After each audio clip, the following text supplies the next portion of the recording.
Kasagsagan na ng kampanya para sa barangay at sangguniang kabataan elections bago tuloy ang matapos ito sa Sabado, October 28. At para pag-usapan yan, kasama natin sa ating serbisyo ngayon si COMELEC Chairman George Garcia. Pwede rin po kayong sumali sa aming talakayan, i-post ang inyong mga tanong o komento sa aming Facebook Live. Magandang hapon po, Chairman. Maraming salamat sa pagtanggap ng aming tawag.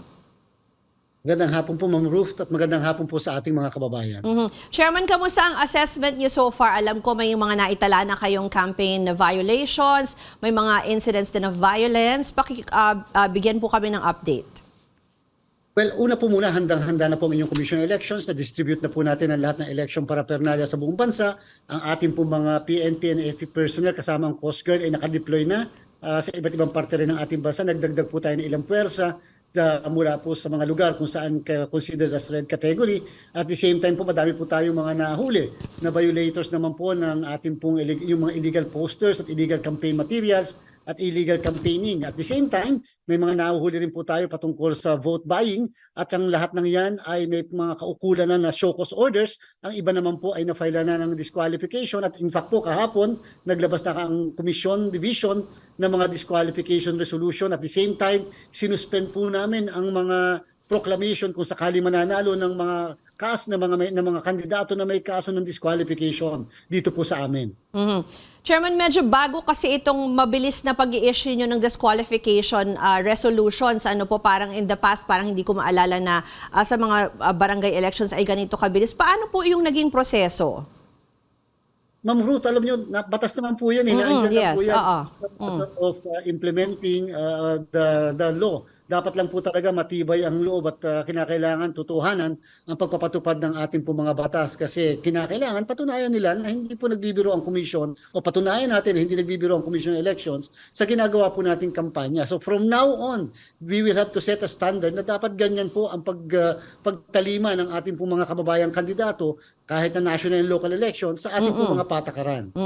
Pero kasi baka sabihin parang baka mamaya nasa likod dito yung mga kalaban sa eleksyon, yung mga ganun pong, how can you ensure na maayos po yung process na pinagdaanan nito? Naku, yung po mga napapaila ng kaso, yung mga na-issue ng show cause order, 7,200 dyan sa buong bansa.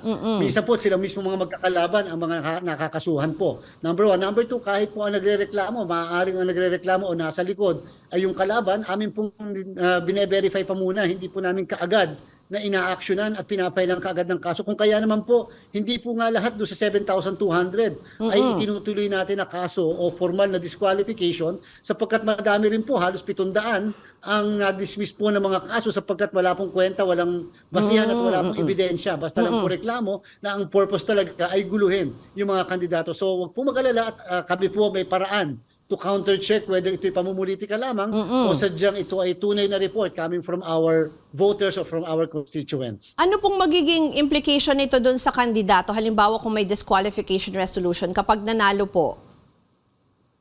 Una po muna, kapag kami disqualification, kahit walang resolution o may resolution, dahil pwede pa po mamurot kasi mag-motion for reconsideration. Okay. Kung wala po, halimbawa, sila po ay entitled pa naman mag-motion for reconsideration, but just the same, amin po silang sinususpend yung kanilang proclamation. Meaning, kahit manalo sa darating na eleksyon, hindi kaagad sila mapoproklama sapagkat maghihintay po ng order mula sa komisyon o ng desisyon doon sa kasong disqualification na na-file po laban sa kanila.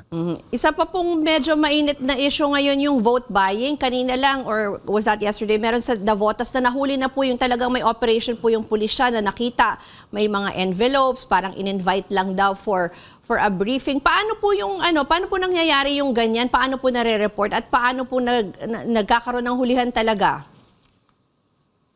Una po, madami na po tayong nahuli ng mga nakaraan na na-filean din po ng kasong disqualification dahil sa issue ng vote buying. Sa panahon pa lang na walang kampanya, meron nang nagsisimula. Pero ito po, maliwanag na maliwanag yung nangyari kahapon sa Navotas. Mga mamamayan po yun ng Malabon, hindi naman talaga taga Navotas. And so, akala po kasi nila, hindi iyan nasa surveillance. Sunday pa po, Ma'am Ruth, ay sinosurveillance na po yan ng PNP at ng local COMELEC doon sa Navotas. At yun na nga po kahapon, 200 tao ang na-aresto kasama na yung mismong namimili ng boto at meron po siyang dala-dala mga envelopes po At yung envelopes po yan ay may laman, yan po nakikita nyo sa inyong mga TV screen, ay may laman po yan at 300 pesos, mahigit pong 1,200 yung lahat ng envelopes na iyan na nakalagay sa isang bag na black, yun din po nakikita nyo sa inyo pong mga TV screen. So nahuli po sila at the same time ang kanila pong argumento at depensa yun daw po ay training ng watchers. Yes, Wala po oo. kayo makikita nagtitrain ng watcher dyan. Wala nga watcher's kit man lang o ano mang pinamimigay na para ma-train. So maliwanag na maliwanag po yan. Vote buying po yan. At therefore, haharap yung mismong babaeng inyo pong nakikita kasama yung mga nasa likod niya ng kasong kriminal na election offense po na vote buying at kung sino man po yung kandidato ay haharap din sa disqualification. So yung mga tao po na nandyan, lahat po sila huli? Kung nagpunta po sila Ay, dyan opo. dahil akala nga Isa-isa din po po. nila briefing talaga. I mean, you know. Yes, ma'am.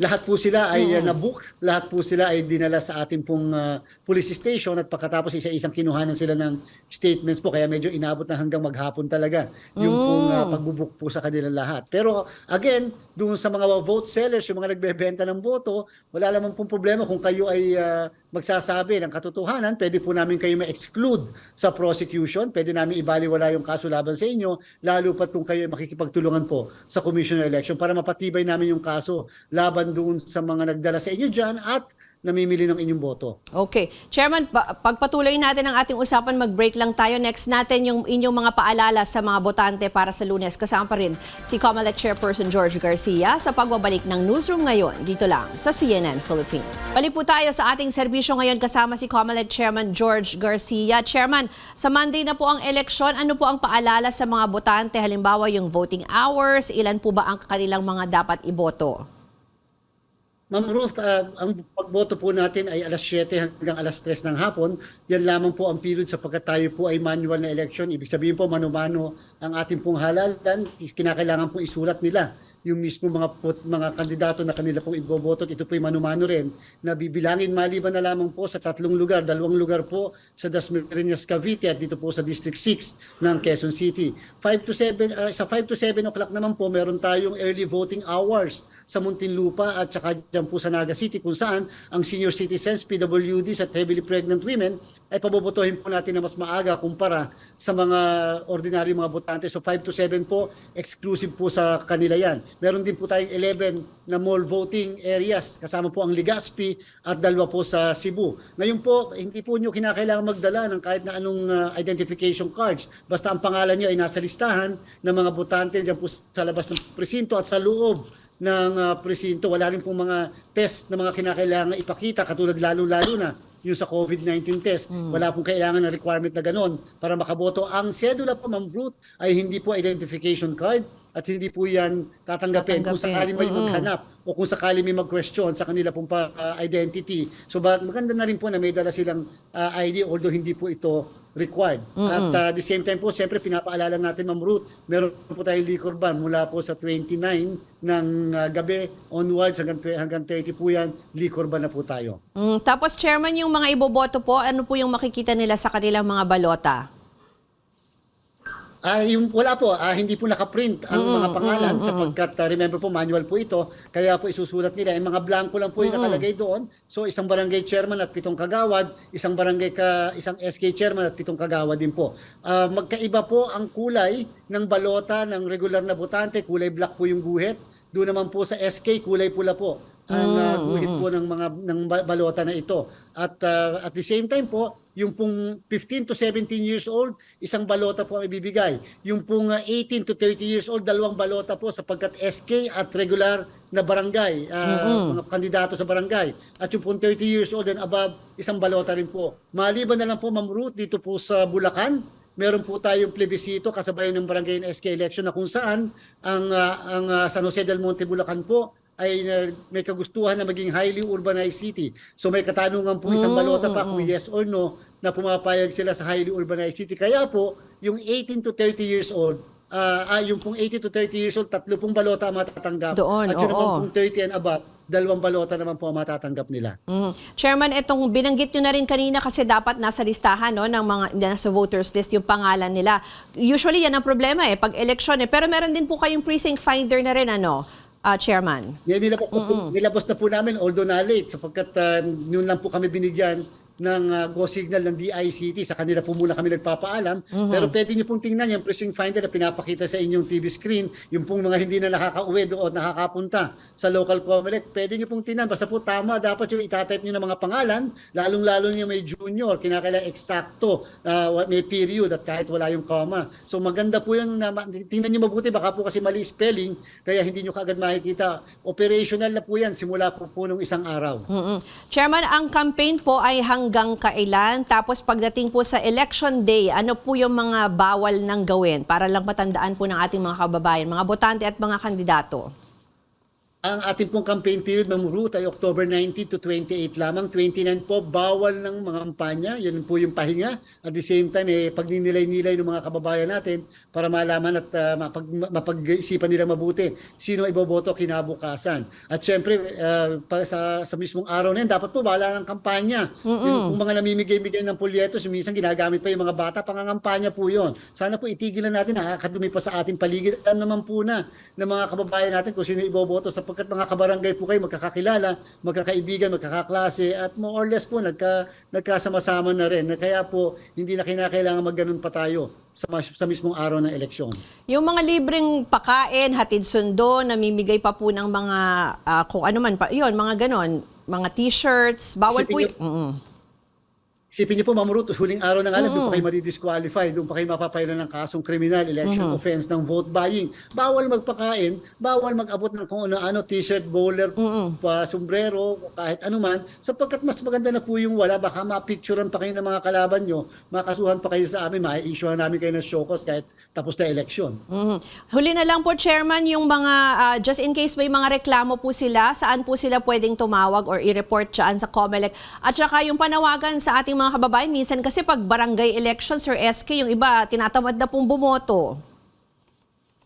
Una po muna, doon sa mga gusto magreklamo, tingnan niyo po yung COMELEC website na nandun po lahat yung numbers ng aming mga telepono, Facebook account na pwede niyo pong ma-inquire. Yan po, pinapakita yung comelec.gov.ph. Tingnan niyo po na andyan yung paraan pagre-report sa amin at a-actionan po namin kaagad yan. Kahit hindi niyo panumpaan yan o hindi under oath, nag-a-action po ang inyong commission election.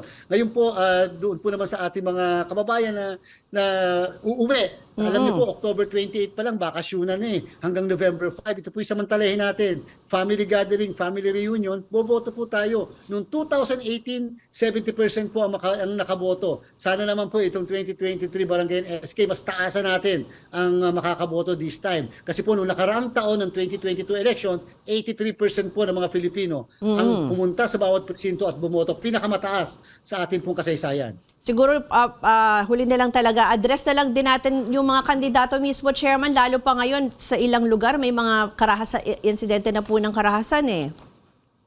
Alam niyo po, 1.414 million ang ating mga kandidato sa buong Pilipinas. 7,200 ang na-issue natin ng show cause orders sa premature campaigning at mahigit na pong 800 na na-issue natin sa illegal campaigning. So ang sa atin po, ilan naman po yan, hindi naman po ganun kalaki ang porsyento, pero talagang merong makukulit at meron talagang mga epal. But at the same time, doon po sa mga masasama po ang pag-iisip, at the same time, nagpaplano ng mas kasamaan sa mga kalaban, sana po iisipin natin, barangay election lamang po ito. Ipakita natin tayo ang tunay na leader ng ating pong barangay para rin po mapakita natin na tayo ang deserving sa boto ng ating mga kababayan. Iwasan po natin ang violence. Ang pagkamatay sa araw ng eleksyon ay hindi po katanggap-tanggap. Hindi dapat pong nangyayari yan.